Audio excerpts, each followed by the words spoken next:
설날을 사흘 앞둔 2월 초의 어느 오후, 하늘은 흐린 회색빛으로 낮게 드리워져 있었다.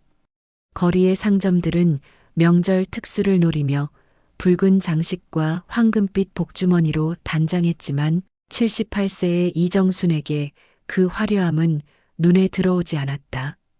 그저 손자가 좋아하는 사과와 배를 담은 과일 바구니를 양손에 들고 천천히 집으로 향하는 발걸음뿐이었다.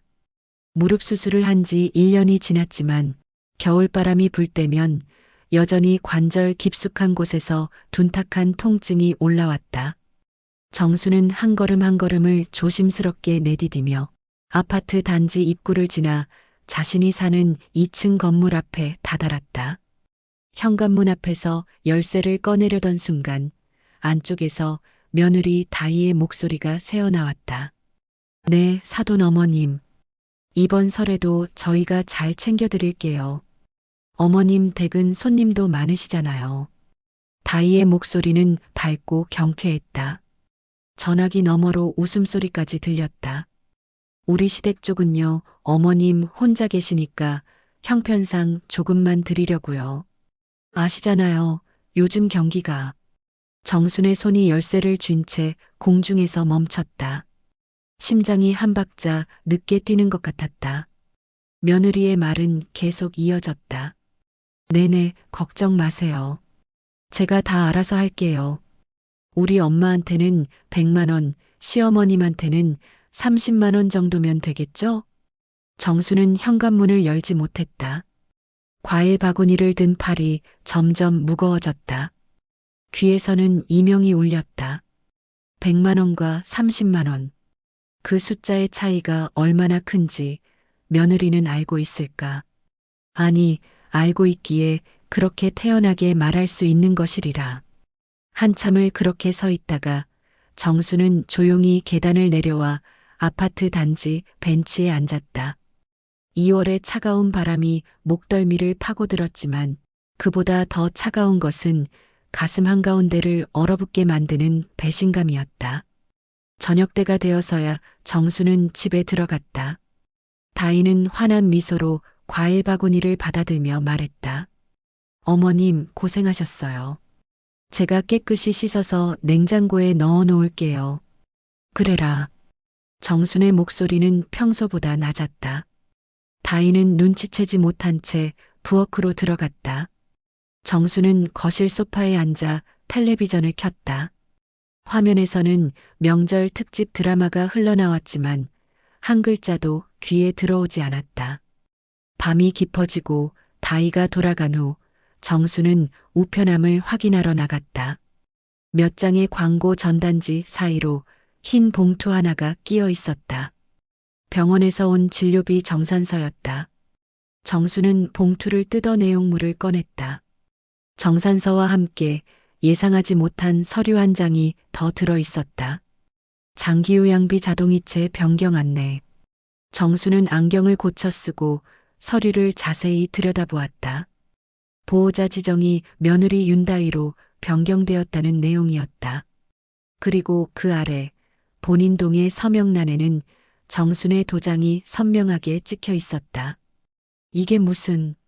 정수는 서류를 들고 거실로 돌아와 식탁 위에 펼쳐놓았다. 기억을 더듬었다.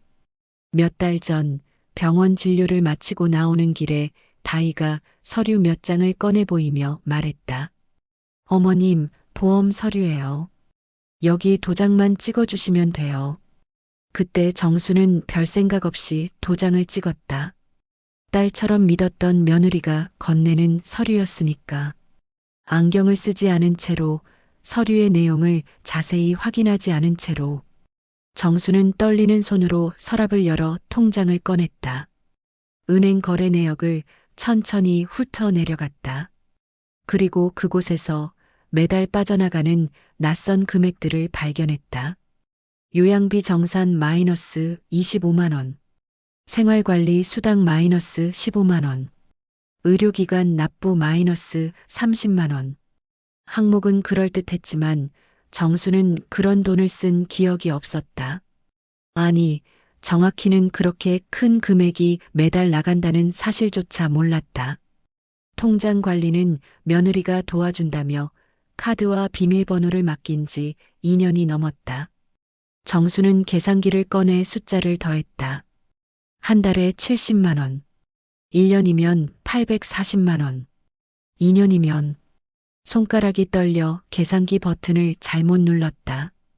다시 시작했다. 1680만 원. 거실의 벽시계가 자정을 알렸다.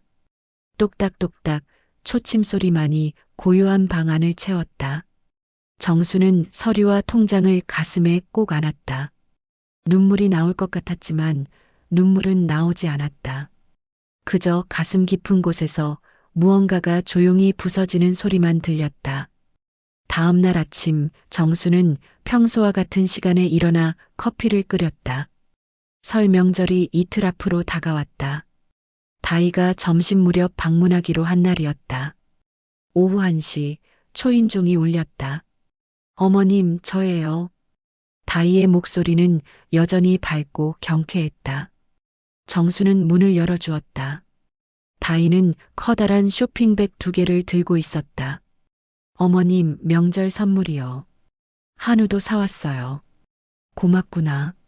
정수는 담담하게 대답했다. 다이는 쇼핑백을 부엌에 내려놓고 가방에서 봉투 2개를 꺼냈다. 어머님, 용돈이에요. 명절에 쓰세요. 얼마나 들었니? 30만 원이요. 요즘 형편이 좀 아시잖아요. 정수는 봉투를 받아들었다. 가벼웠다. 다이는 다른 봉투를 가방에 다시 넣으며 말했다. 우리 엄마한테 드릴 거예요. 엄마 쪽은 친척들이 많아서 준비할 게 많거든요. 그래. 정수는 더 이상 묻지 않았다. 다이는 잠시 머물다가 저녁 준비를 해야 한다며 서둘러 나갔다. 문이 닫히는 소리가 유난히 크게 들렸다.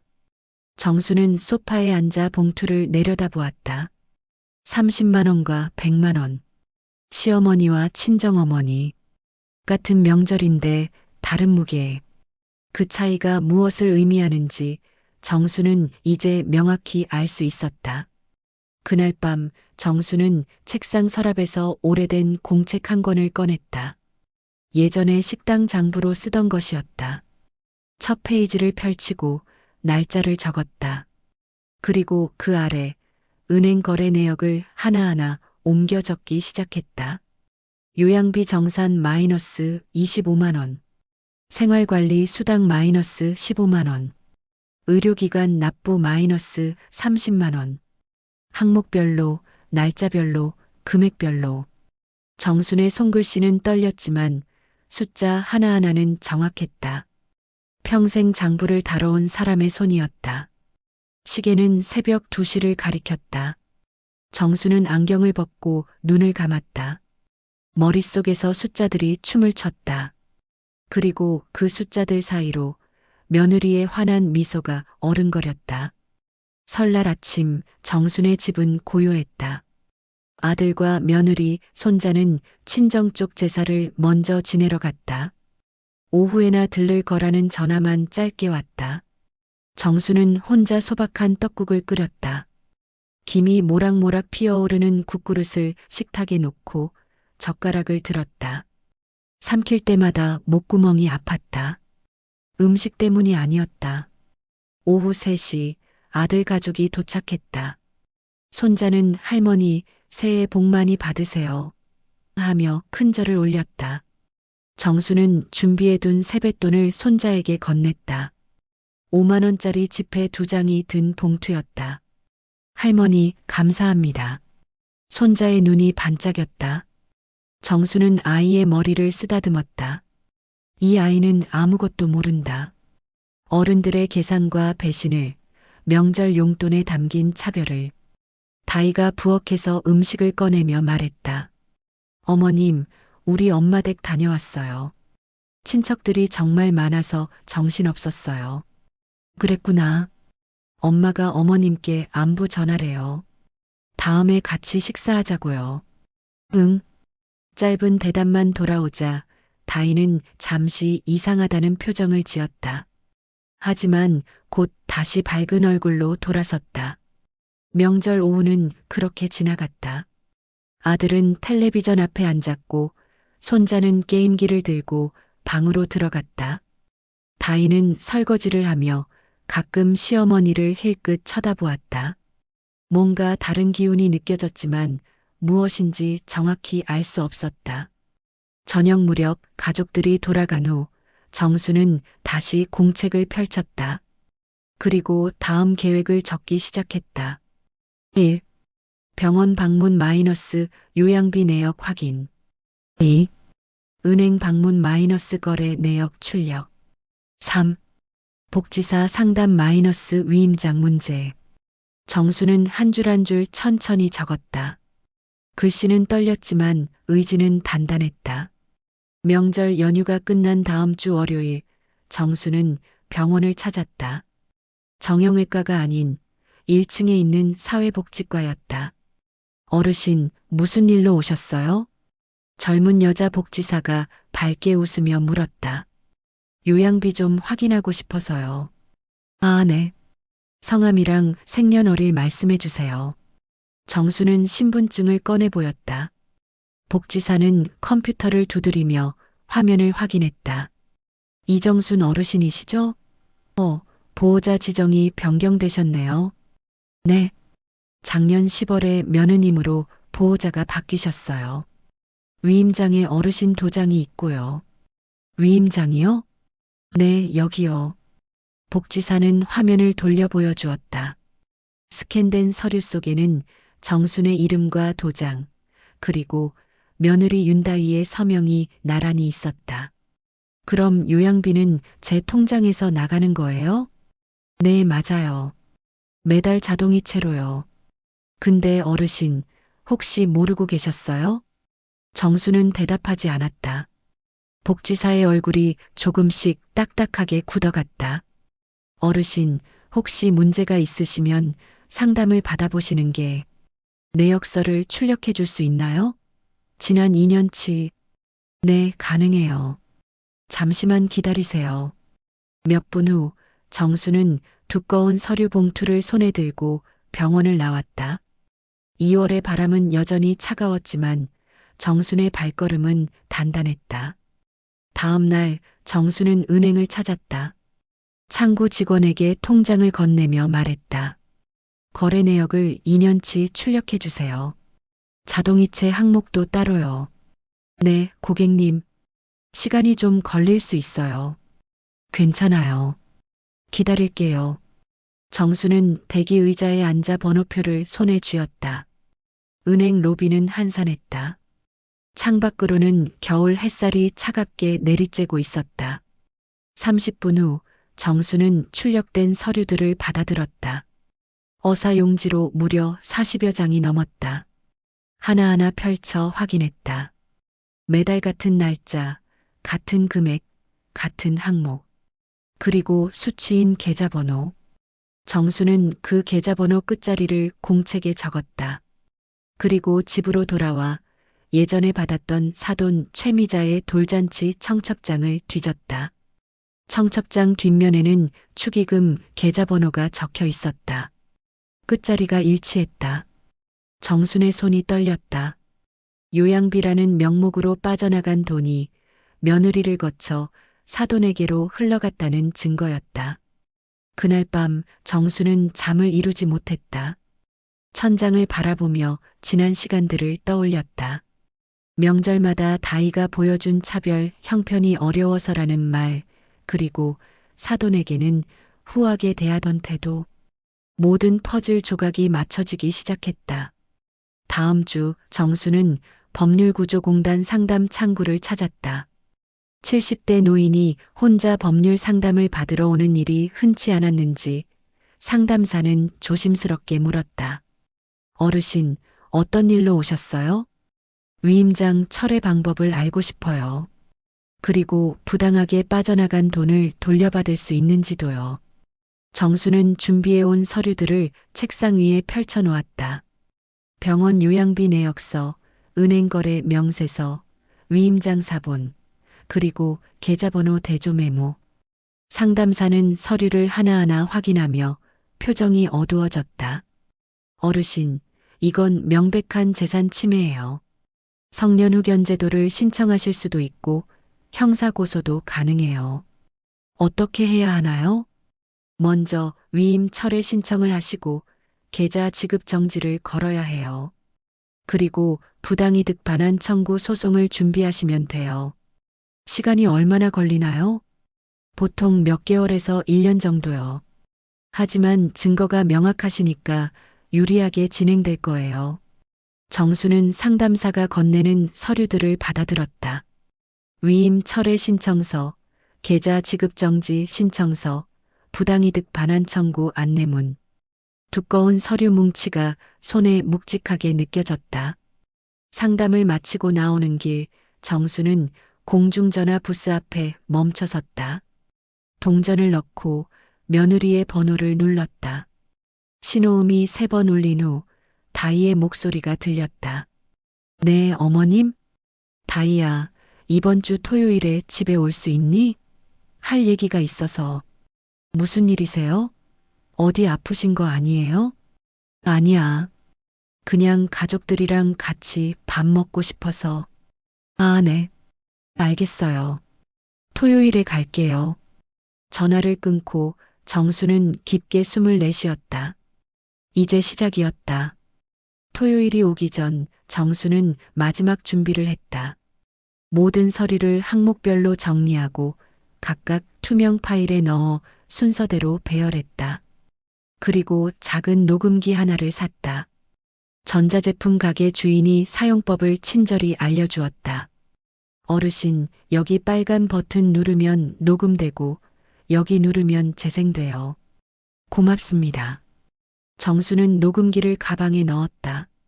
집으로 돌아오는 길, 하늘이 맑게 개어 있었다. 겨울 하늘치고는 유난히 푸른 오후였다. 토요일 오후 정순의 집 거실에는 온 가족이 모였다. 아들과 며느리 다희, 손자, 그리고 멀리서 찾아온 사돈 최미자까지. 정순이 다 같이 모여서 밥 먹자고 해서 모인 자리였다. 식탁 위에는 정순이 정성껏 준비한 음식들이 놓여 있었다. 잡채, 불고기, 동그랑땡, 그리고 김치찌개. 다희는 어머님, 이렇게 많이 준비하시면 어떡해요 하며 웃었다. 미자는 오랜만에 뵙네요 하며 인사를 건넸다. 앉아들. 밥부터 먹자. 정순의 목소리는 평소보다 낮았다. 하지만 아무도 눈치채지 못했다. 모두 자리에 앉아 수저를 들었다. 밥을 먹는 동안 거실은 비교적 화기애애했다. 손자는 학교 이야기를 했고 아들은 회사 근황을 전했다. 다희와 미자는 명절 음식 이야기로 대화를 나눴다. 식사가 끝나고 정순이 일어나 부엌으로 갔다. 그리고 차 대신 서류 봉투 3개를 들고 돌아왔다. 다 먹었으면 이제 할 얘기가 있어서. 정수는 식탁 위에 봉투를 내려놓았다. 거실의 공기가 순식간에 무거워졌다. 어머님 무슨. 조용히 들어. 오늘은 너희들이 듣기만 하면 돼. 정수는 첫 번째 봉투를 열었다. 두꺼운 서류 뭉치가 나왔다. 은행 거래 내역서였다. 이건 지난 2년간 내 통장에서 빠져나간 돈 내역이야. 매달 70만 원씩, 2년이면 1,680만 원. 아들의 눈이 커졌다. 다희의 얼굴이 하얗게 질렸다. 요양비, 생활관리, 수당, 의료기관 납부. 그럴듯한 항목들이지. 근데 나는 이런 돈 쓴 적이 없어. 정수는 두 번째 봉투를 열었다. 병원 요양비 내역서와 위임장 사본이 나왔다. 작년 10월에 내 보호자가 다희로 바뀌었더구나. 위임장에 내 도장이 찍혀 있고. 기억나니, 다희야? 그날 병원에서 보험 서류라며 내게 도장을 찍으라고 했던 거. 다희가 입을 열었다. 어머님, 그건 어머님 건강 관리하려고. 조용히 해. 아직 안 끝났어. 정순의 목소리에는 칼날 같은 차가움이 배어 있었다. 다희는 입을 다물었다. 그리고 이게 제일 중요한 거야. 정수는 세 번째 봉투를 열었다. 한 장의 종이가 나왔다. 계좌번호 대조표였다. 내 통장에서 빠져나간 돈이 어디로 갔는지 알아? 여기, 이 계좌로 갔어. 계좌 끝번호가 42086. 미자 씨, 이거 당신 계좌 아니야? 미자의 얼굴에서 혈색이 사라졌다. 손이 떨리기 시작했다. 그게 아니, 그건 돌잔치 청첩장에 적혀 있던 계좌번호랑 똑같더라고. 내가 확인했어. 거실이 죽은 듯 조용해졌다. 손자만 무슨 일인지 모른 채 할머니와 엄마를 번갈아 쳐다보았다. 정수는 가방에서 작은 녹음기를 꺼냈다. 그리고 이것도 들어봐. 녹음기의 재생 버튼을 눌렀다. 스피커에서 다희의 목소리가 흘러나왔다. 네, 사돈 어머님. 이번 설에도 저희가 잘 챙겨드릴게요. 미자의 웃음소리. 우리 시댁 쪽은요, 어머님 혼자 계시니까 형편상 조금만 드리려고요. 우리 엄마한테는 100만 원, 시어머님한테는 30만 원 정도면 되겠죠? 그래, 그 정도면 되지. 어차피 혼자 사시는데 뭐. 두 사람의 대화는 계속 이어졌다. 엄마, 요양비 명목으로 이번 달도 받았어요. 근데 어머님이 요즘 좀 이상해요. 뭔가 눈치채신 것 같기도 하고. 괜찮아. 어르신이 기억력이 안 좋으시잖아. 그냥 모르는 척하면 돼. 녹음이 끝났다. 거실의 침묵은 더욱 깊어졌다. 아들이 먼저 입을 열었다. 다희, 이게 대체 무슨 짓이야? 목소리가 떨렸다. 분노인지 배신감인지 아니면 둘 다인지 알 수 없는 감정이 묻어났다. 오빠 아니야. 이건 오해야. 내가 설명할게. 설명? 뭘 설명해? 어머니 돈을 훔쳐서 내 엄마한테 보낸 걸 어떻게 설명하려고. 다희는 눈물을 흘리기 시작했다. 하지만 정순의 눈빛은 흔들리지 않았다. 울지 마. 너한테 눈물 흘릴 자격 없어. 정수는 네 번째 서류를 꺼냈다. 아들도 미처 보지 못한 것이었다. 그리고 이것도 봐. 다희가 작년에 투자 실패로 빚을 졌더라고. 얼마나 되는지 아니? 2천만 원. 뭐? 아들이 다희를 쳐다보았다. 다희는 고개를 숙인 채 대답하지 않았다. 그 빚을 갚으려고 내 돈을 쓴 거야. 요양비라는 명목으로 내 엄마랑 짜고서. 정수는 다섯 번째 서류를 펼쳤다. 보증인 동의서였다. 그리고 이건 뭔지 아니? 다희의 투자 손실 변제 합의서야. 보증인 란에 내 도장이 찍혀 있더라고. 이것도 그날 병원에서 같이 찍은 거지. 다희가 손으로 얼굴을 가렸다. 어깨가 들썩였다. 어머님, 정말 죄송해요. 저도 어쩔 수 없었어요. 빚을 갚아야 했고 오빠한테는 말할 수가 없었어요. 그래서 시어머니 노후자금을 훔친 거야? 내가 평생 모은 돈을? 정순의 목소리가 높아졌다. 78년을 살면서 이렇게 큰 목소리를 낸 적이 몇 번이나 될까? 손이 떨렸지만 목소리만큼은 또렷했다. 나는 평생 식당에서 일했어. 하루에 15시간씩, 1년 365일.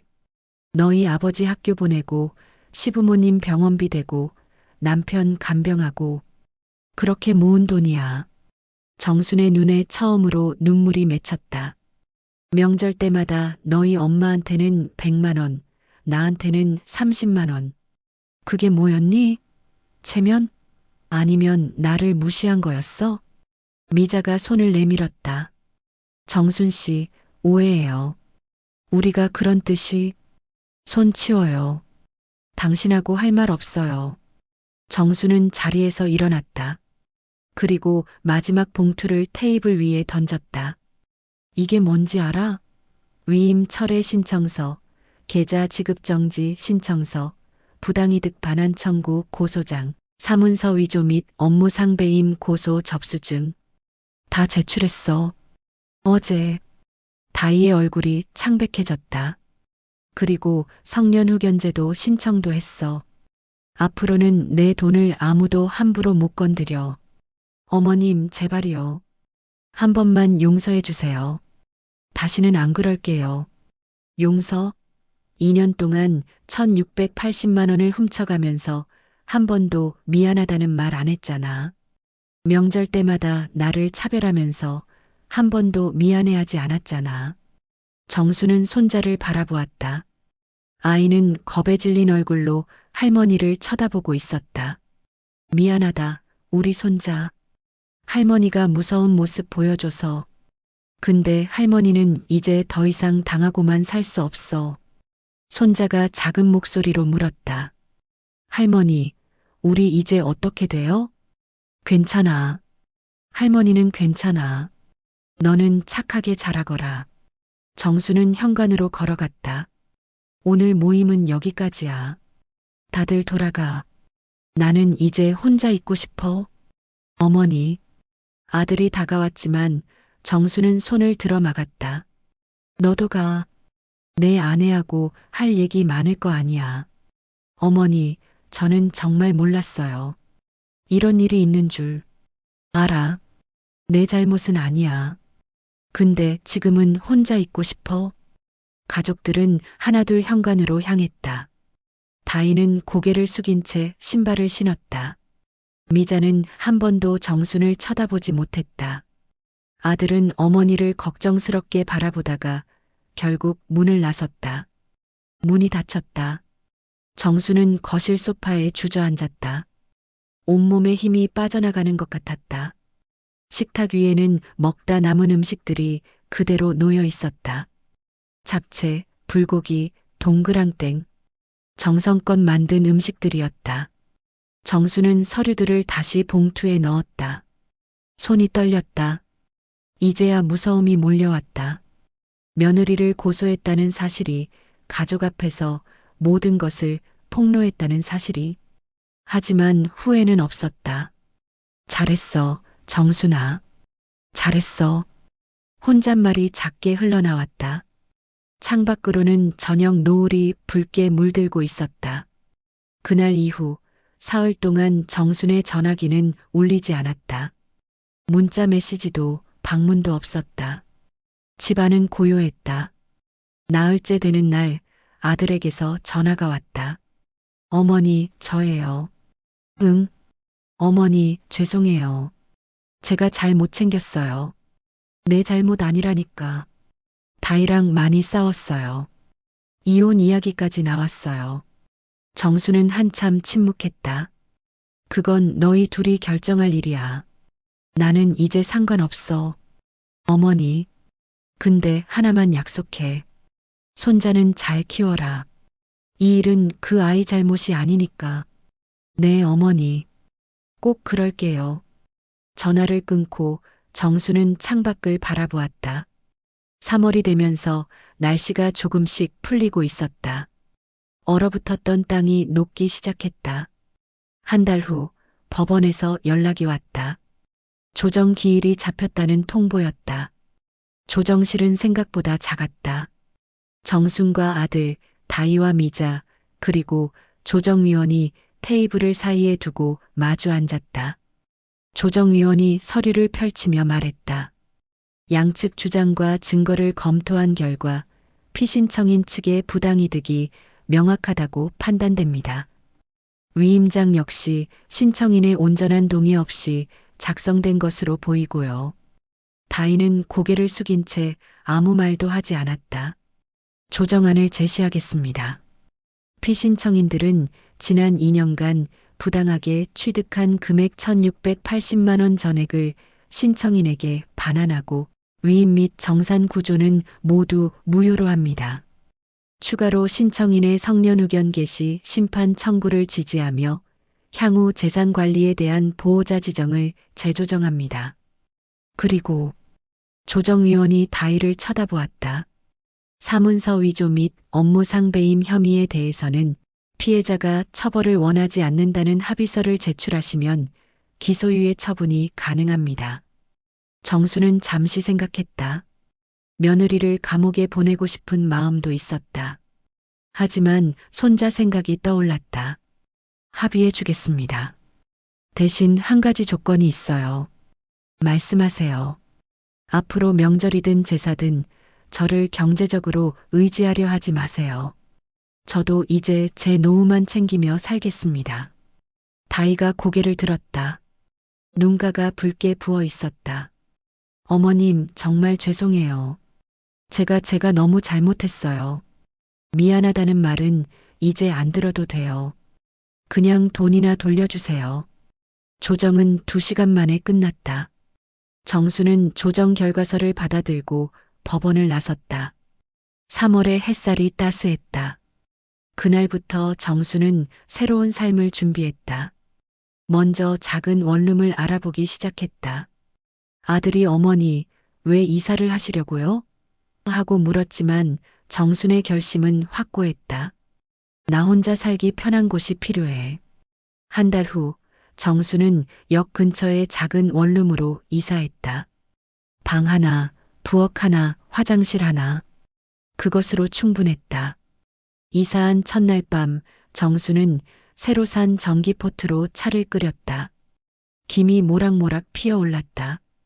작은 책상 위에는 새 달력과 공책이 놓여 있었다. 공책 첫 페이지에 정수는 이렇게 적었다. 나의 새로운 시작. 그리고 그 아래 항목을 적어 내려갔다. 1. 매월 첫째 주 마이너스 은행 방문, 통장 확인. 2. 매월 둘째 주 마이너스 병원 검진. 3. 매월 셋째 주 마이너스 문화센터 수업. 4. 매월 넷째 주 마이너스 나를 위한 선물. 정수는 은행에 2개의 통장을 새로 만들었다. 하나는 생활비 통장, 다른 하나는 나의 기쁨 통장. 생활비 통장에는 매달 필요한 최소 금액만 넣고 나머지는 모두 나의 기쁨 통장에 넣기로 했다. 나의 기쁨 통장은 여행, 문화생활, 맛있는 음식을 위한 것이었다. 명절 용돈을 남에게 주는 대신 자신을 위해 쓰기로 한 것이다. 첫 번째 나의 기쁨은 작은 화분이었다. 꽃집에서 산 빨간 제라늄 한 화분. 정수는 창가에 화분을 놓고 매일 아침 물을 주었다. 꽃이 피고 지는 것을 보며 계절이 흐르는 것을 느꼈다. 두 번째 나의 기쁨은 문화센터서의 수업이었다. 일주일에 한 번 목요일 오전. 비슷한 나이대의 사람들과 함께 붓글씨를 배웠다. 먹 냄새가 좋았다.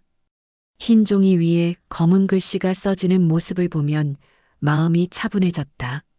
세 번째 나의 기쁨은 혼자 가는 영화관이었다. 오후 시간대 할인으로 보는 영화. 팝콘과 콜라를 사서 어두운 상영관에 앉아 스크린을 바라보는 시간. 누구의 눈치도 보지 않고 오롯이 자신만의 시간. 계절이 바뀌었다. 3월이 가고 4월이 왔다. 벚꽃이 피고 개나리가 노랗게 물들었다. 어느 토요일 오후 정수는 손자에게서 전화를 받았다. 할머니, 저예요. 응, 우리 손자. 잘 지내니? 네. 할머니, 보고 싶어요. 할머니도 보고 싶어. 이번 주말에 할머니 집에 올래? 네, 갈게요. 주말, 손자가 정순의 원룸을 찾았다. 아들이 함께 왔다. 어머니, 집이 아늑하네요. 그치? 나 혼자 살기 딱 좋아. 손자는 창가의 제라늄을 보며 말했다. 할머니, 꽃 예뻐요. 그치? 할머니가 매일 물 줘서 잘 크고 있어. 정수는 손자와 함께 근처 공원을 산책했다. 벤치에 앉아 아이스크림을 먹었다. 손자는 학교 이야기를, 정수는 문화센터 이야기를 했다. 할머니, 행복해 보여요. 손자의 말에 정수는 웃었다. 그래, 할머니 요즘 정말 행복해. 엄마는 요즘 많이 울어요. 정순의 웃음이 잠시 멈췄다. 그래, 할머니, 엄마 용서해 주실 수 없어요? 정수는 손자의 머리를 쓰다듬었다. 할머니는 내 엄마를 미워하지 않아. 다만 이제는 각자의 길을 가는 게 맞다고 생각해. 엄마가 할머니한테 편지 썼어요. 할머니께 전해드리래요. 손자는 가방에서 봉투 하나를 꺼냈다. 정수는 봉투를 받아들었지만 그 자리에서 열지는 않았다. 고맙다. 할머니가 나중에 읽어볼게. 손자와 헤어진 후 정수는 집으로 돌아와 편지를 읽었다. 어머님께 정말 죄송합니다. 변명의 여지가 없습니다. 제가 저지른 일은 용서받을 수 없는 일이라는 것을 압니다. 돈은 모두 갚겠습니다. 분할로라도 끝까지 책임지겠습니다. 다만 한 가지만 말씀드리고 싶습니다. 어머님께서 새로운 삶을 시작하신 것 정말 다행이라고 생각합니다. 저 때문에 어머님의 노후가 망가지지 않아서 그나마 다행입니다. 앞으로 어머님께 부담을 드리지 않겠습니다. 명절도 제사도 제가 알아서 하겠습니다. 어머님은 편히 지내세요. 며느리 다이 올림. 정수는 편지를 접어 서랍에 넣었다. 용서할 수 있을까? 아직은 잘 모르겠다. 하지만 미움은 점점 옅어지고 있었다. 5월이 왔다. 정수는 나의 기쁨 통장에서 돈을 인출해 작은 여행을 떠났다. 강원도 속초 1박 2일. 혼자 가는 여행이었다. 바닷가에 앉아 파도를 바라보았다.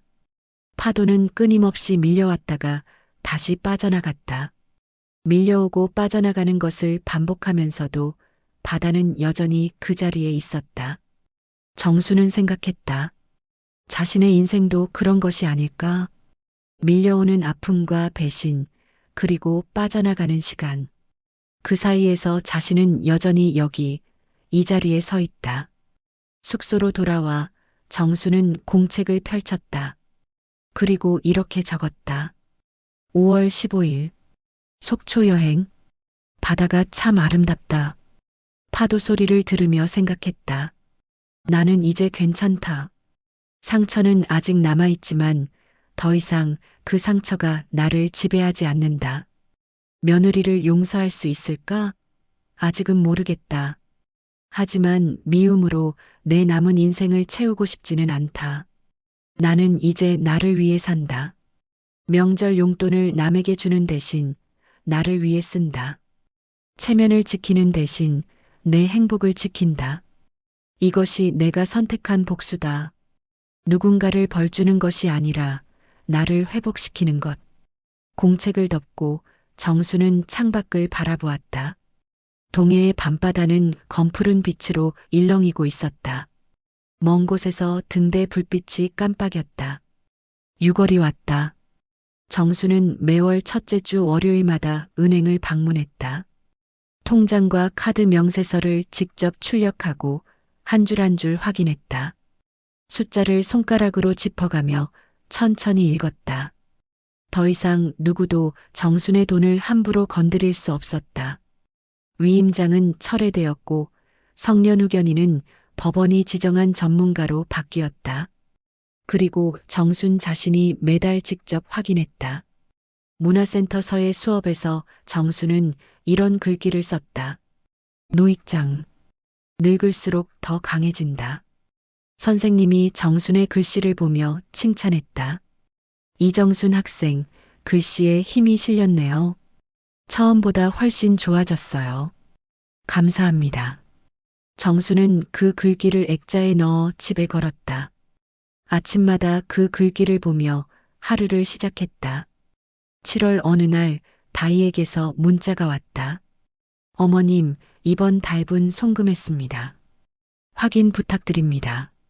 정수는 은행 앱을 켰다. 100만 원이 입금되어 있었다. 다이는 약속대로 매달 100만 원씩 갚아 나가고 있었다. 17개월이 지나면 모두 갚을 수 있을 것이다. 정수는 답장을 보내지 않았다. 확인했다는 메시지도 감사하다는 인사도 하지 않았다. 그저 받을 것을 받았을 뿐이다. 8월 정수는 두 번째 여행을 떠났다. 이번에는 경주였다. 불국사와 석굴암을 돌아보고 첨성대 앞에서 사진을 찍었다. 혼자 찍는 사진이었지만 얼굴에는 환한 웃음이 번졌다. 여행에서 돌아온 후 정수는 손자를 다시 만났다. 아이는 한 뼘 더 자란 것 같았다.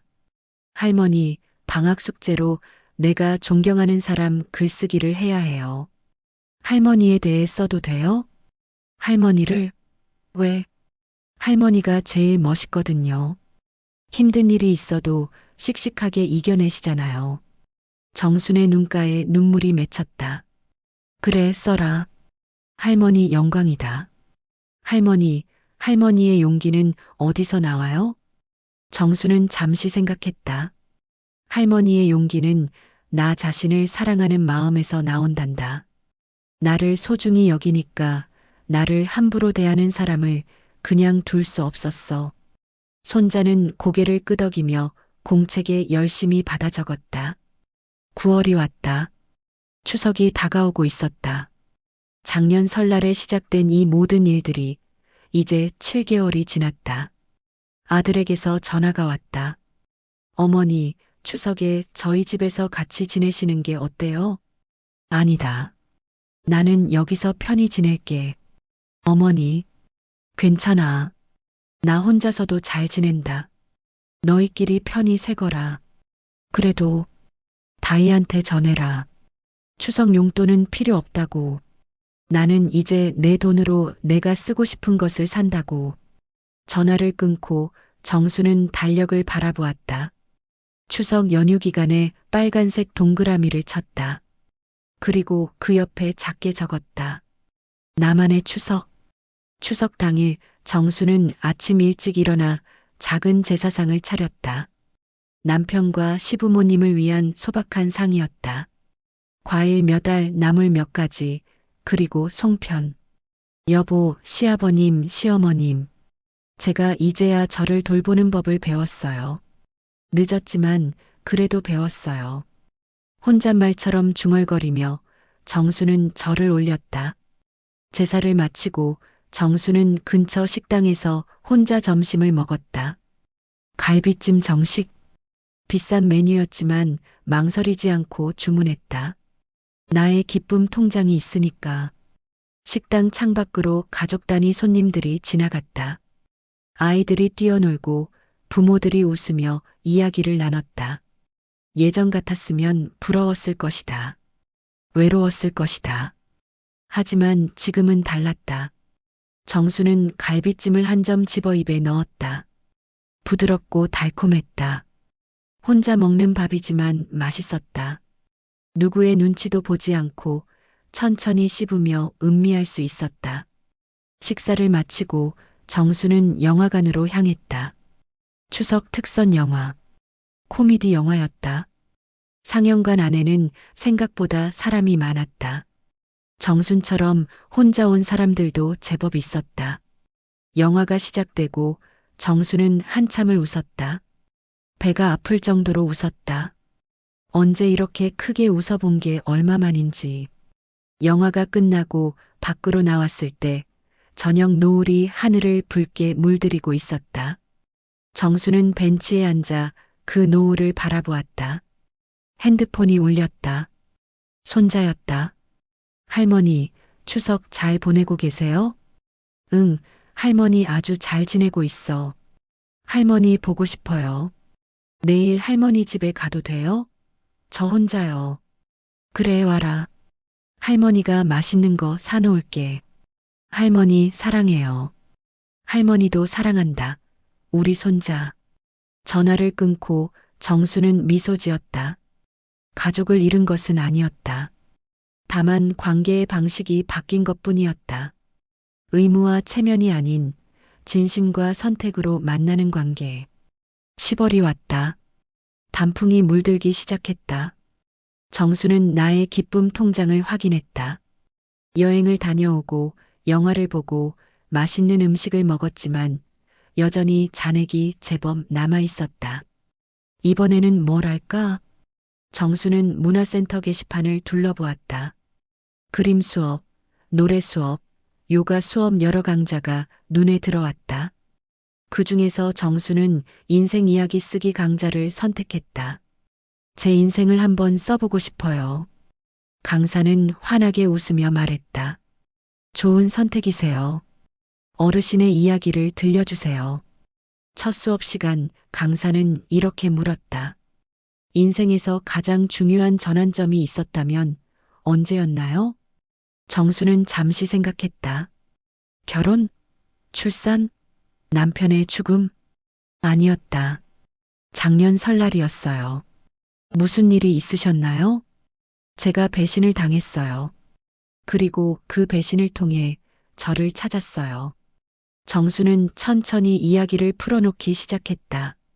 며느리의 배신, 돈의 흐름, 명절 용돈의 차별, 그리고 자신이 어떻게 진실을 추적하고 폭로하고 회복했는지. 수강생들은 숨을 죽이며 들었다. 이야기가 끝났을 때 한 노인이 말했다. 정순 씨, 정말 대단하세요. 그 나이에 그런 용기를 내시다니. 그 나이라니요. 우리가 몇 살인데요? 정순이 웃으며 대답하자 사람들이 함께 웃었다. 78세예요. 근데 이제야 진짜 제 인생을 사는 것 같아요. 강사가 고개를 끄덕이며 말했다. 나이는 숫자일 뿐이에요. 중요한 건 어떻게 사느냐죠. 정순 씨는 훌륭하게 살고 계세요. 수업이 끝나고 정수는 공책에 자신의 이야기를 적기 시작했다. 한 문장 한 문장 정성껏. 나는 78년을 살았다. 그중 77년은 누군가를 위해 살았다. 부모를 위해, 시부모를 위해, 남편을 위해, 자식을 위해. 그리고 마지막 1년.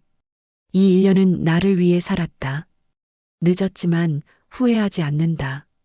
나는 이제 안다. 내 노후는 내가 지킨다는 것을, 내 행복은 내가 만든다는 것을. 11월이 왔다. 날씨가 추워지기 시작했다. 정수는 두꺼운 외투를 꺼내 입고 손자를 만나러 갔다. 할머니, 손자가 달려와 안겼다. 정수는 아이를 꼭 껴안았다. 우리 손자 학교는 재밌니? 네, 요즘 수학이 재밌어요. 그리고 할머니, 제 글쓰기 숙제요? 1등 했어요. 그래, 할머니에 대해 쓴 거? 네, 선생님이 정말 감동적이었대요. 손자는 가방에서 공책을 꺼냈다. 거기에는 손자의 삐뚤빼뚤한 글씨로 이렇게 적혀 있었다. 내가 존경하는 사람 마이너스 할머니.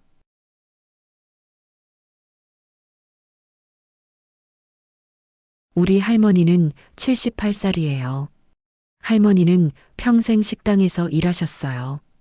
할머니는 힘든 일이 많았지만 포기하지 않으셨어요. 할머니는 나쁜 사람한테 속았어요. 하지만 할머니는 포기하지 않고 진실을 찾아냈어요. 그리고 할머니는 용서하는 법도 배우셨어요. 할머니는 이제 혼자 사세요. 하지만 외롭지 않대요. 할머니는 할머니를 사랑하는 법을 배우셨거든요. 나도 할머니처럼 강한 사람이 되고 싶어요. 나도 나를 사랑하는 사람이 되고 싶어요. 할머니 사랑해요. 정순의 눈에 눈물이 맺혔다. 하지만 슬픈 눈물은 아니었다. 고맙다, 우리 손자. 할머니, 울지 마세요. 이건 기쁜 눈물이야. 할머니가 너무 행복해서 나오는 눈물이란다. 정수는 손자와 함께 공원을 산책했다. 낙엽이 바닥에 쌓여 있었다. 손자는 낙엽을 밟으며 재미있어 했다.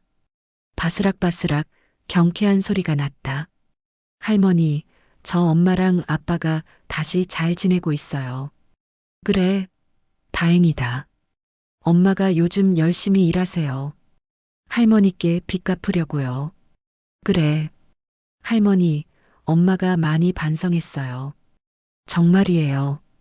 정수는 손자의 손을 꼭 잡았다. 알아. 할머니도 그거 안다. 그리고 할머니는 내 엄마를 미워하지 않아. 정말이에요? 응. 다만, 이제는 각자의 방식으로 사는 게 맞는 것 같아. 할머니는 할머니대로, 엄마는 엄마대로.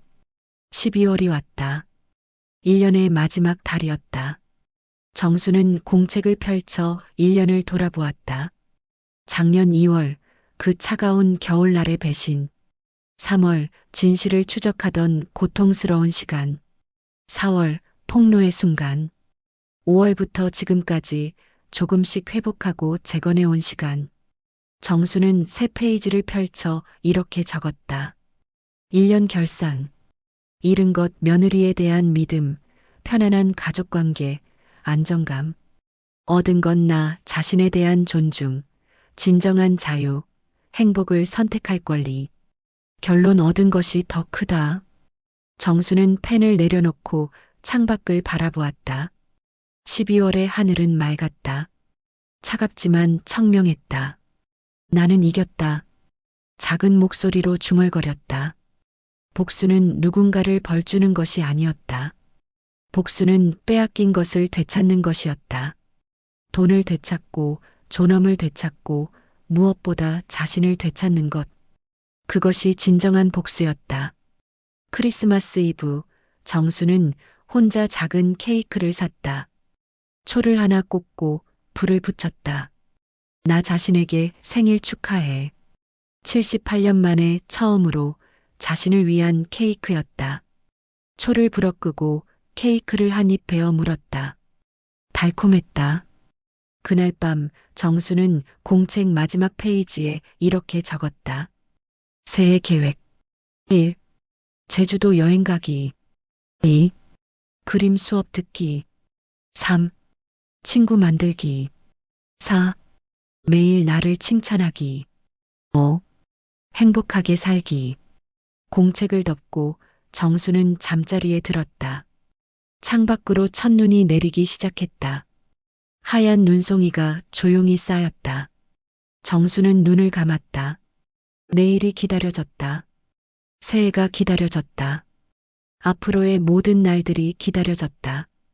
78살, 이제야 시작이었다. 이듬해 2월, 정수는 손자와 함께 서점에 있었다. 할머니, 이 책이요. 손자가 한 권의 책을 들고 왔다. 노년의 용기 마이너스 78세에 시작한 새 인생. 정수는 책 표지를 바라보았다. 저자 이름이 눈에 들어왔다. 이정순 저. 할머니가 쓴 책이에요. 드디어 나왔어요. 작년에 인생 이야기 쓰기 수업에서 쓴 글이 강사의 도움으로 책이 되었다. 크게 팔릴 거라고는 기대하지 않았다. 그저 자신의 이야기를 기록으로 남기고 싶었을 뿐이다. 하지만 출간 일주일 만에 책은 온라인 서점 베스트셀러에 올랐다. 비슷한 경험을 한 노인들, 그리고 가족 문제로 고민하는 사람들이 이 책을 찾았다. 서평란에는 이런 글들이 올라왔다. 78세에 새 인생을 시작할 수 있다는 것이 감동적이었습니다. 며느리에게 배신당한 시어머니의 이야기인 줄 알았는데 결국은 자기 자신을 찾아가는 이야기였네요. 복수의 의미를 다시 생각하게 되었습니다. 누군가를 벌주는 것이 아니라 자신을 회복하는 것. 정수는 책을 펼쳐 첫 페이지를 읽었다. 이 책을 읽는 당신에게 당신이 몇 살이든 어떤 상처를 받았든 다시 시작할 수 있습니다. 나이는 숫자일 뿐입니다. 중요한 것은 당신이 당신을 얼마나 사랑하느냐입니다. 나는 78세에 배웠습니다. 늦었지만 배울 수 있었습니다. 당신도 할 수 있습니다. 마이너스 이정순. 손자가 물었다. 할머니, 이 책으로 돈 많이 버셨어요? 응, 제법 벌었어. 그럼 그 돈으로 뭐 하실 거예요? 정수는 손자의 머리를 쓰다듬으며 웃었다. 할머니의 기쁨을 위해 쓸 거야. 여행도 더 가고 맛있는 것도 먹고. 그리고 정수는 잠시 망설이다가 말했다. 장학금을 만들까 해. 어려운 형편의 노인들이 배울 수 있도록. 할머니, 정말 멋있어요. 서점을 나와 집으로 돌아오는 길, 정순의 핸드폰이 울렸다. 다이었다. 어머님, 저예요.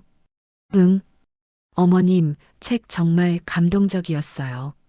제가 얼마나 큰 잘못을 저질렀는지 다시 한번 깨달았어요.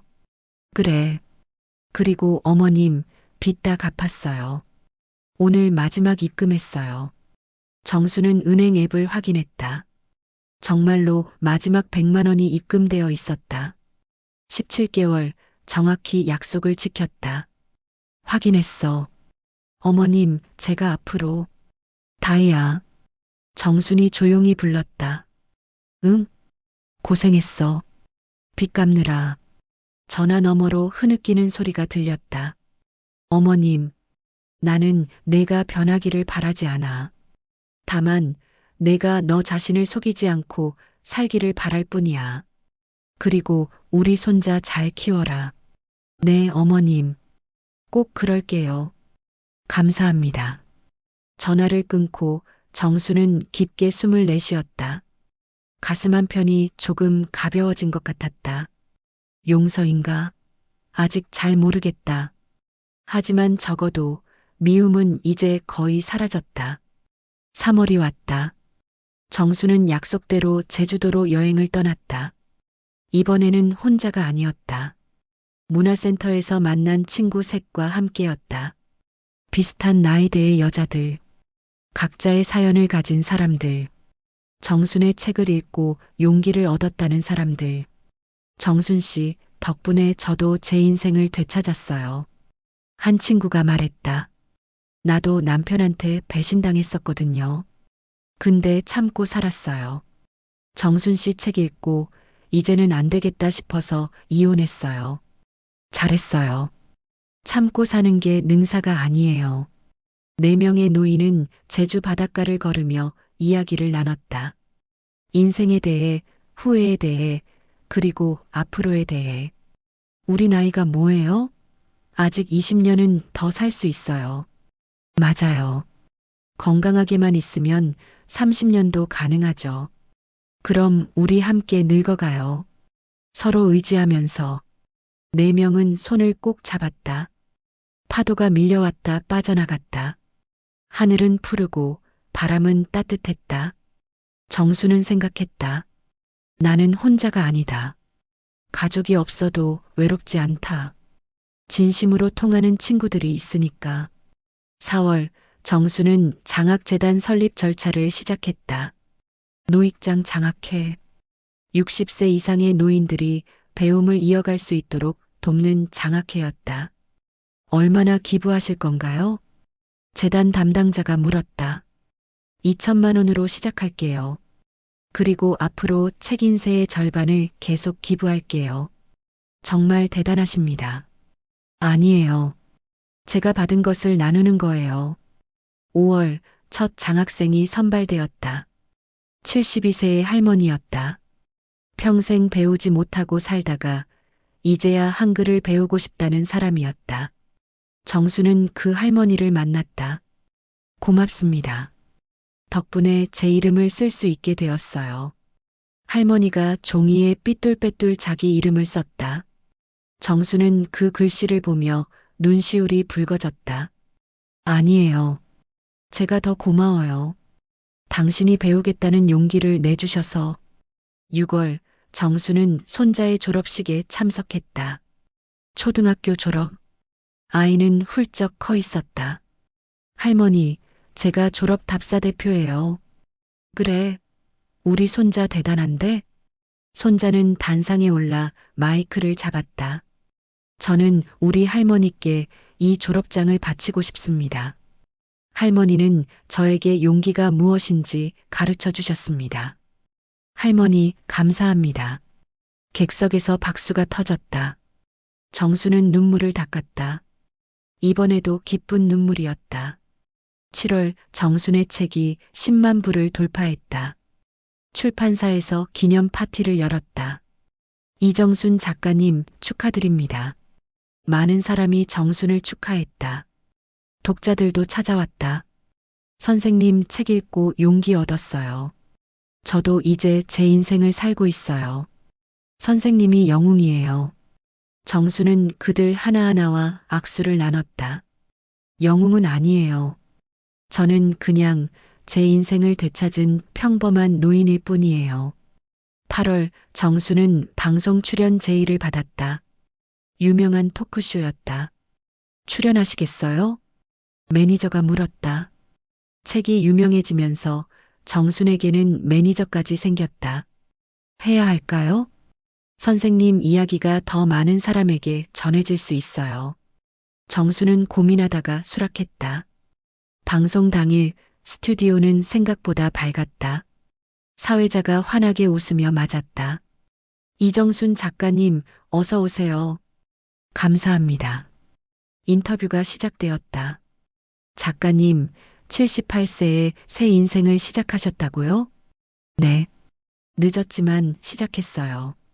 며느리에게 배신당하셨을 때 어떤 기분이셨어요? 정수는 잠시 생각했다. 분노보다는 슬픔이 더 컸어요. 내가 믿었던 사람한테 배신당했다는 슬픔. 그리고 내 인생이 누군가의 계산 속에 있었다는 슬픔. 그 슬픔을 어떻게 이겨내셨어요? 이겨낸 게 아니에요. 받아들였어요. 그리고 선택했어요. 이 슬픔에 잠겨 있을 것인가 아니면 새로운 길을 갈 것인가. 그래서 새로운 길을 선택하신 거군요. 네. 그리고 그 선택이 제 인생을 바꿨어요. 마지막으로 시청자분들께 한 말씀 해주세요. 정수는 카메라를 똑바로 바라보았다. 당신의 인생은 당신의 것입니다. 나이가 많아도 상처가 깊어도 다시 시작할 수 있어요. 중요한 건 용기예요. 나 자신을 사랑할 용기. 그 용기만 있다면 언제든 다시 일어설 수 있습니다. 방송이 나간 후 정순의 책은 다시 베스트셀러 1위에 올랐다. SNS에서는 78세 작가가 화제가 되었다.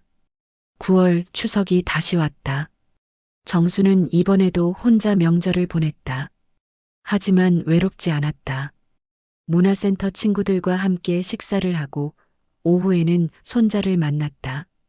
저녁에는 혼자 차를 마시며 책을 읽었다. 완벽한 하루였다. 10월 정수는 또 한 번의 여행을 떠났다. 이번에는 유럽이었다. 프랑스, 이탈리아, 스페인. 평생 꿈꿔왔던 여행이었다. 파리의 에펠탑 앞에서, 로마의 콜로세움 앞에서, 바르셀로나의 해변에서 정수는 사진을 찍었다. 혼자 찍는 사진이었지만 얼굴에는 환한 웃음이 가득했다. 여행 중에 만난 한 프랑스 노인이 물었다. 매덤, you look so happy. What's your secret? 통역 앱을 켜서 대화를 나눴다. 제 비결은요, 저를 사랑하는 거예요. 78년 만에 처음으로요. 노인은 고개를 끄덕이며 웃었다. 뷰터펄, 베리 뷰터펄. 11월 정수는 두 번째 책을 쓰기 시작했다. 제목은 78세, 세계를 만나다. 여행 에세이였다. 매일 아침 정수는 커피를 마시며 키보드를 두드렸다. 문화센터에서 배운 컴퓨터 타자가 유용했다. 파리의 아침은 빵 굽는 냄새로 시작된다. 작은 빵집 앞을 지나며 나는 생각했다. 이 도시의 노인들은 어떻게 살고 있을까? 그들도 나처럼 자신을 찾는 여행을 하고 있을까? 나이는 숫자일 뿐. 중요한 것은 지금 이 순간을 어떻게 사느냐. 글을 쓰는 시간이 행복했다. 자신의 생각을 정리하고 누군가와 나누는 과정. 12월 1년이 또 저물어 갔다. 정수는 다시 한번 공책을 펼쳐 1년을 정리했다. 2년차 결산, 이룬 것 책 출간, 베스트셀러, 방송 출연, 유럽 여행, 장학재단 설립, 진정한 친구들. 잃은 것 없음. 결론 인생은 언제든 다시 시작할 수 있다. 크리스마스, 정수는 손자와 함께 케이크를 먹었다. 할머니, 올해도 정말 멋진 1년이었어요. 그랬지? 할머니도 그렇게 생각해. 할머니, 내년에는 뭐 하실 거예요? 정수는 웃으며 대답했다. 살아보면 알겠지. 계획대로 되는 게 인생은 아니니까. 그래도 계획은 있으시잖아요? 응. 세 번째 책도 쓰고 강연도 하고 또 여행도 가고 그리고 뭐니 뭐니 해도 제일 중요한 건 뭐예요? 행복하게 사는 거. 매일매일 나를 사랑하면서. 손자는 고개를 끄덕였다. 할머니, 저도 할머니처럼 살고 싶어요. 그래, 너는 할 수 있어. 할머니보다 훨씬 일찍 시작할 수 있잖아. 새해 전날 밤, 정수는 혼자 집에서 제아의 종소리를 기다렸다. 텔레비전에서는 카운트다운이 시작되었다. 19, 8, 7. 정순도 함께 숫자를 세었다. 6, 5, 4, 3, 2, 1. 새해 복 많이 받으세요. 텔레비전 속 사람들이 환호했다. 정수는 혼자 조용히 미소 지었다. 새해 복 많이 받아, 정순아. 스스로에게 건네는 덕담이었다. 창밖으로 불꽃놀이가 터졌다. 화려한 색채가 밤하늘을 수놓았다. 빨강, 파랑, 노랑, 초록. 아름다웠다. 정수는 창가에 서서 그 불꽃을 바라보았다. 그리고 생각했다. 나는 이제 괜찮다. 며느리를 용서했는가? 아직 모르겠다. 하지만 적어도 미워하지는 않는다. 그리고 그것으로 충분하다. 나는 더 이상 과거에 갇혀 있지 않다. 나는 지금 여기에 있다. 79세. 아직도 배울 게 많고, 가볼 곳이 많고, 만날 사람이 많다. 인생은 끝나지 않았다. 오히려 이제 시작이다. 불꽃놀이가 끝나고 밤은 다시 고요해졌다. 정수는 침대에 누워 눈을 감았다. 내일이 기다려졌다. 새해 첫날 정수는 일찍 일어나 산책을 나갔다. 새벽 공기가 차갑고 맑았다. 하늘은 점점 밝아지고 있었다. 공원 벤치에 앉아 일출을 기다렸다. 지평선 너머로 붉은 빛이 퍼지기 시작했다. 그리고 천천히 태양이 떠올랐다. 새로운 날의 시작이었다. 정수는 가방에서 공책을 꺼냈다. 새해 첫 페이지를 펼쳤다. 그리고 이렇게 적었다. 79세, 새해 첫날. 오늘도 나는 살아있다. 오늘도 나는 나를 사랑한다. 오늘도 나는 행복하다. 이것이 나의 복수다. 누군가를 벌하는 것이 아니라 나 자신을 회복하고 나 자신을 사랑하고 나 자신을 위해 사는 것. 이것이 진정한 복수다.